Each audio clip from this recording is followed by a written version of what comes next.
ये वीडियो आप सभी के लिए बहुत इंपॉर्टेंट है क्योंकि इस वीडियो में हम ह्यूमन हेल्थ से रिलेटेड कुछ बेसिक पॉइंट्स जानने की कोशिश करेंगे जो कि आपको पता होना चाहिए और ये सभी पॉइंट्स आपको आगे तक काम आएंगे। तो यहाँ पे हम देखेंगे ब्लड प्रेशर, पल्स, ऑक्सीजन, ये सभी चीज़ें आपको आगे तक काम आती हैं। तो सबसे पहले हम बात करते हैं ब्लड प्रेशर की। तो देखिए ब्लड प्रेशर क्या होता है। ब्लड जिन नलिकाओं में बहता है या फिर जिन कैपिलरीज में सर्कुलेट होता है उनकी वॉल्स पर जो प्रेशर डालता है।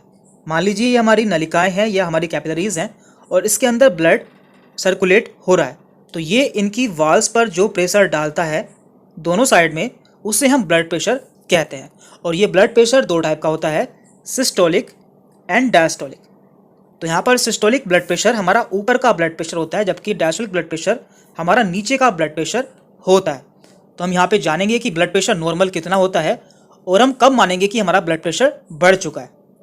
तो देखिए यदि किसी का ब्लड प्रेशर ऊपर का 120 होता है, यानी कि उसका सिस्टोलिक ब्लड प्रेशर 120 होता है और उसका डायस्टोलिक ब्लड प्रेशर 80 होता है, तो इसे हम नॉर्मल ब्लड प्रेशर मानते हैं, यानी कि वह व्यक्ति बिल्कुल स्वस्थ है। और इसके अलावा यदि किसी का ब्लड प्रेशर 130 हो जाता है ऊपर का और नीचे का 85 हो जाता है, तो ये ब्लड प्रेशर भी नॉर्मल माना जाता है, यानी कि उसका ब्लड प्रेशर अभी कंट्रोल में है। और इसके अलावा यदि किसी का ब्लड प्रेशर 140 ऊपर का होता है और नीचे का या फिर 90 हो जाता है, यानी कि यदि ऊपर का 140 हो या फिर नीचे का 90 हो, तो इसे हम थोड़ा सा बढ़ा हुआ ब्लड प्रेशर मानते हैं।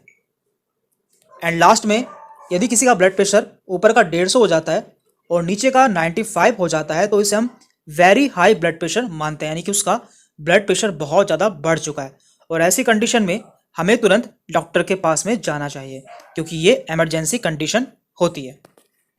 अब बात करते हैं ऑक्सीजन लेवल की। तो देखिए जो भी हम सांस लेते हैं उसमें कई सारी गैसेस के साथ में हमारे अंदर ऑक्सीजन भी जाती है जो कि हमारे लंग्स के एल्वियोलाई पर जाकर हमारी टिश्यू से एक्सचेंज होती है और हमारे ब्लड के थ्रू पूरी बॉडी में सर्कुलेट हो जाती है।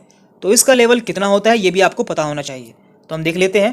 तो देखिए ऑक्सीजन लेवल को हम ऑक्सीमीटर से मापते हैं, ये भी आपको पता होना चाहिए। और यदि किसी का ऑक्सीजन लेवल 94 है या 94 से ज़्यादा है, तो वो व्यक्ति बिल्कुल सामान्य है, यानी कि उसका ऑक्सीजन लेवल बिल्कुल नॉर्मल है। और यदि किसी का ऑक्सीजन लेवल 95 से 100 के बीच में आता है, तो उसका ऑक्सीजन लेवल काफ़ी अच्छा है। अब बात करते हैं कि हम इसे कम कब मानेंगे। यदि किसी का ऑक्सीजन लेवल 90 से 93 के बीच में आता है, तो उसका ऑक्सीजन लेवल जरा सा कम है, यानी कि उसका ऑक्सीजन लेवल थोड़ा सा कम हो गया है और इसे आप एक्सरसाइज द्वारा सही कर सकते हैं। लेकिन यदि किसी का ऑक्सीजन लेवल 80 से 89 हो गया है या इससे भी कम हो गया है, तो ऐसे में उसका ऑक्सीजन लेवल बहुत कम हो चुका है और ऐसी कंडीशन में आपको डॉक्टर की सलाह पर एडमिट हो जाना चाहिए। अब बात करते हैं हम पल्स रेट की। तो देखिए ये भी किसी हेल्थी पर्सन की हेल्थ को मेज़र करने के लिए बहुत ही अच्छा क्राइटेरिया है। हम जानेंगे कि किसी नॉर्मल पेशेंट का या व्यक्ति का पल्स रेट कितना होता है। तो देखिए ये होता क्या है, हमारा दिल या हमारा हार्ट 1 मिनट में जितनी बार बीट होता है या धड़कता है उसे हम पल्स रेट कहते हैं। नॉर्मली ये 72 से 75 टाइम्स बीट करता है। तो देख लेते हैं। देखिए यहाँ पे लिखा हुआ है 72 पर मिनट, यानी कि यदि किसी पेशेंट का या व्यक्ति का हार्ट 1 मिनट में 72 बार बीट हो रहा है, तो इसे हम बहुत अच्छा पल्स रेट मानते हैं, यानी कि उसका पल्स रेट गुड है। और यदि किसी का 60 से 80 के बीच में पल्स रेट आता है, तो उसका पल्स रेट नॉर्मल है। लेकिन यदि किसी का पल्स रेट 90 से 120 के बीच में आता है, तो उसका पल्स रेट काफ़ी बढ़ा हुआ है। तो ये भी आपको पता होना चाहिए। अब बात करते हैं हम शरीर का तापमान, यानी कि बॉडी टेम्परेचर। ये जानना भी आपके लिए बहुत इंपॉर्टेंट है कि हमारे शरीर का टेम्परेचर कितना होता है। तो देखिए इसे हम थर्मामीटर से चेक करते हैं और यदि किसी का बॉडी टेम्परेचर 92 से 98.6 के बीच में आता है, तो उसे बुखार नहीं है, यानी कि उसका नॉर्मल बॉडी टेम्परेचर है। और यदि किसी का टेम्परेचर आपको 99 मिलता है, तो उसे हल्का सा बुखार है। और यदि किसी का टेम्परेचर 100 से 102 या उससे ज़्यादा मिलता है, तो उसे ज़्यादा बुखार है। तो ये भी आपको पता होना चाहिए। अब बात करते हैं हम HRCT या फिर चेस्ट सीटी स्कैन की। ये आजकल बहुत कॉमन है और इसमें हम किसी भी बॉडी पार्ट को या किसी भी बॉडी ऑर्गन का डिटेल में एनालिसिस कर सकते हैं।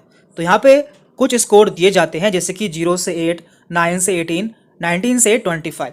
तो पहले हम इसे समझ लेते हैं कि ये होता क्या है। देखिए यहाँ पे हमने लंग्स का डायग्राम लिया है इसे समझने के लिए। तो देखिए लंग्स में दो साइड होती है, यानी कि दो लंग्स होते हैं, राइट एंड लेफ्ट। तो आप जानते हैं कि राइट साइड में हमारे लंग्स में 3 लोब होते हैं, सुपीरियर, मिडल एंड इन्फीरियर। जबकि लेफ्ट साइड में हमारे लंग्स में केवल 2 लोब होते हैं, सुपीरियर एंड इन्फीरियर।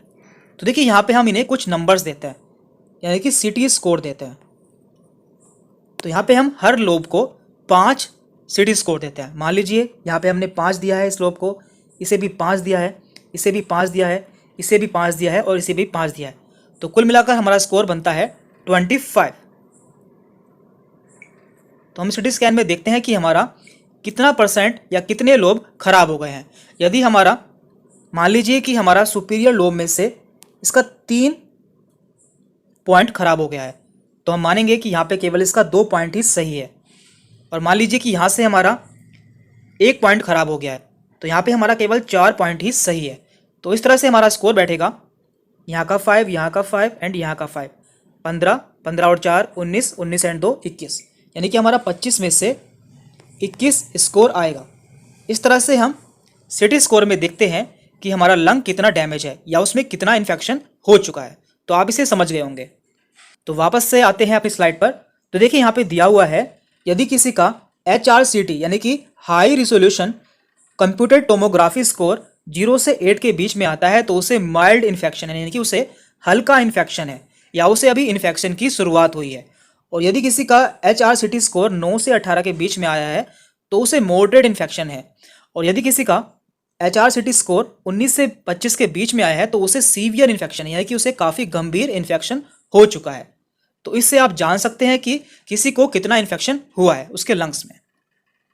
और साथ में आपको यह भी जानना जरूरी है कि माइल्ड इन्फेक्शन में जो कंडीशन है या इन्फेक्शन है वो नॉर्मल दवाई से ठीक हो सकता है, लेकिन सीवियर इन्फेक्शन में ऑक्सीजन एंड वेंटिलेटर की ज़रूरत होती है।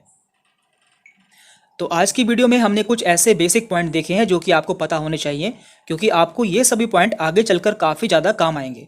तो इस वीडियो में इतना ही था। आपको यदि कोई कन्फ्यूजन होती है या कोई डाउट रहता है तो आप हमसे कमेंट करके पूछ सकते हैं। Thank you very much.